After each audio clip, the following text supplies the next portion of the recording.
Hey guys, welcome back to my channel. Today, as you can tell by the title of the video, I'm just going to be doing a quick update for you guys on my 10-month Invisalign progress. Before we get started with today's video, please hit that subscribe button down below. We are almost at 250 subscribers, which I just find is totally insane. Thank you guys so much for your support over the last couple of months since I started my channel. And with that, I guess we'll get into today's video.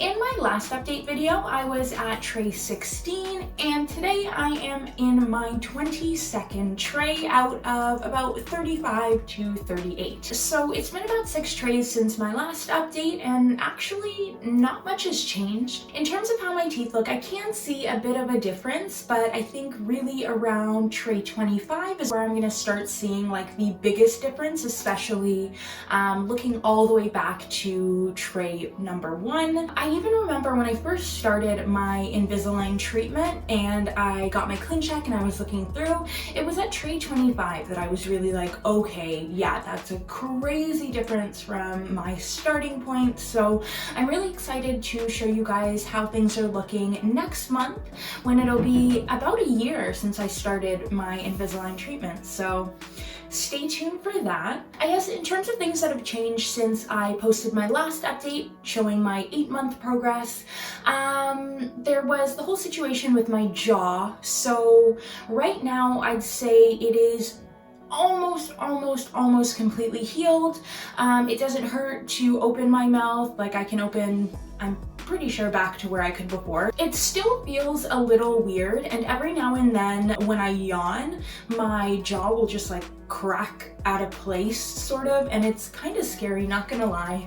It doesn't hurt or anything, it just sort of like I can feel it go out of alignment and then it just like cracks back in really quickly. I usually find though that doesn't happen when I'm wearing my elastics, probably because I can't open as wide with the elastics on. I have been really slacking when it comes to wearing my elastics these past couple of trays, and actually I've been slacking just wearing the trays in general, which the fact that I really used to keep on top of wearing my trays for 22 hours a day was something that I really took pride in. So I'm hoping to sort of get back on track. I found that the whole jaw situation really threw me off course because it took longer to eat. It was sort of painful. So I wasn't so worried about keeping my aligners in for the full 22 hours.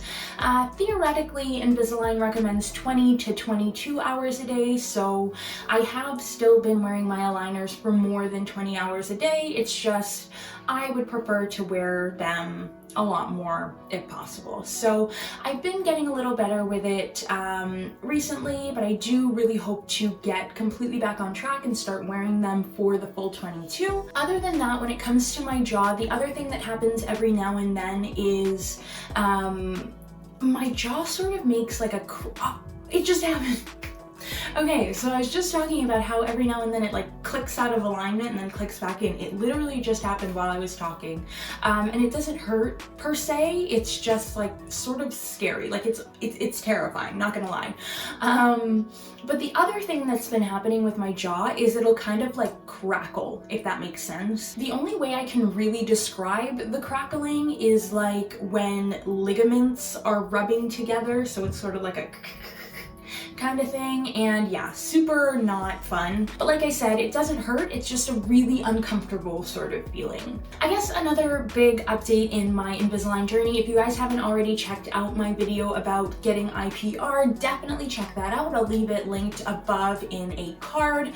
But yeah, so I have had IPR. I had an appointment a few weeks ago for my first ever IPR treatment, and basically what that is just my orthodontist uses like a little sanding band and just files between my teeth essentially, and it's just meant to free up a little bit more space, especially because my bottom row of teeth is so crowded.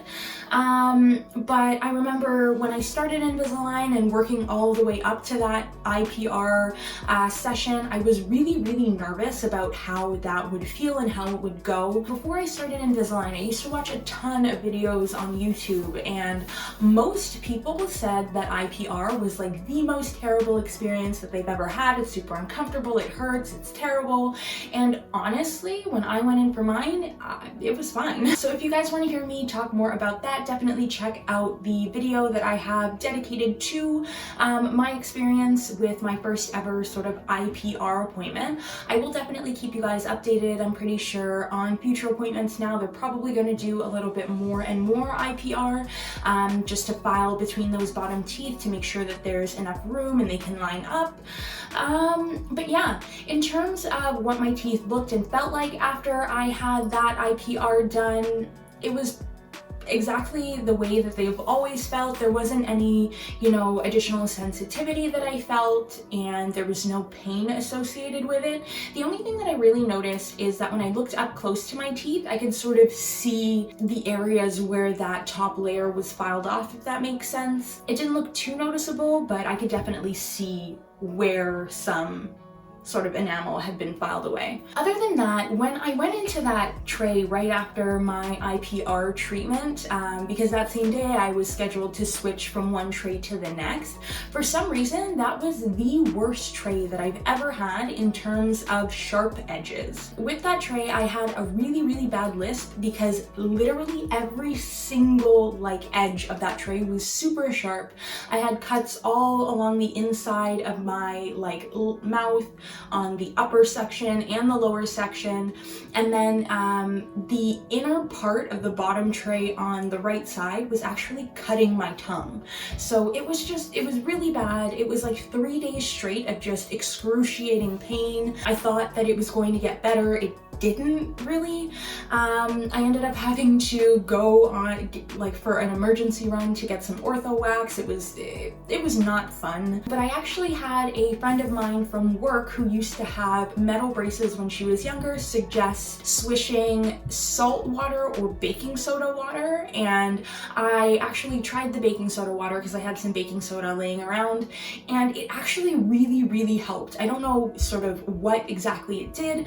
Basically, I swished the baking soda water and then my mouth felt completely fine after a couple of minutes. It was really great. So if you guys are going through a similar situation, especially if you're getting cuts on your tongue from your trays, I would definitely suggest mixing a bit of baking soda in with some water and then just swishing that around your mouth, rinsing out, and then putting your trays back in.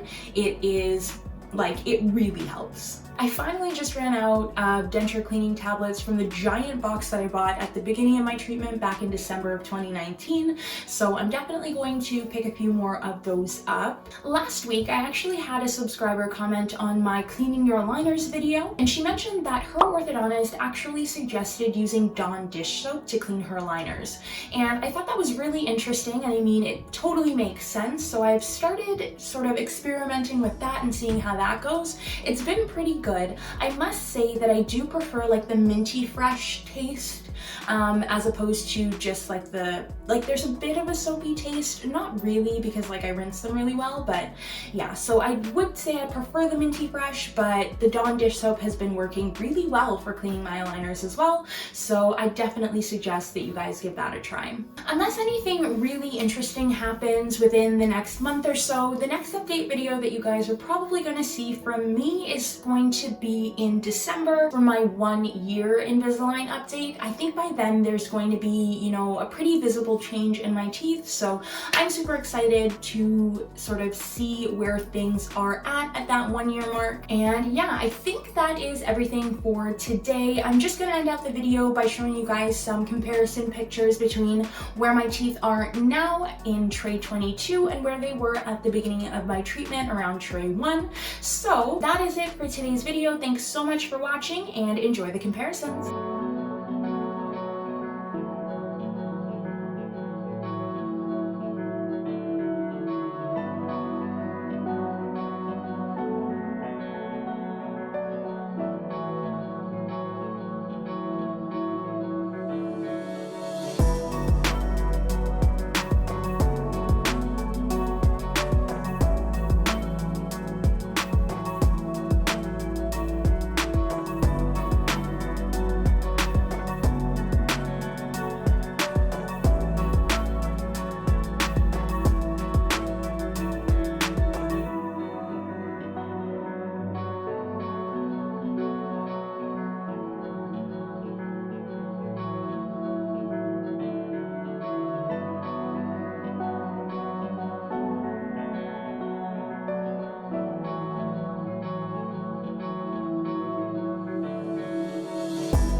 really changed since my 8-month update, except for the few things that I mentioned in this video, but definitely stay tuned for my next update in December when I show you guys what my teeth are looking like at the 1-year mark.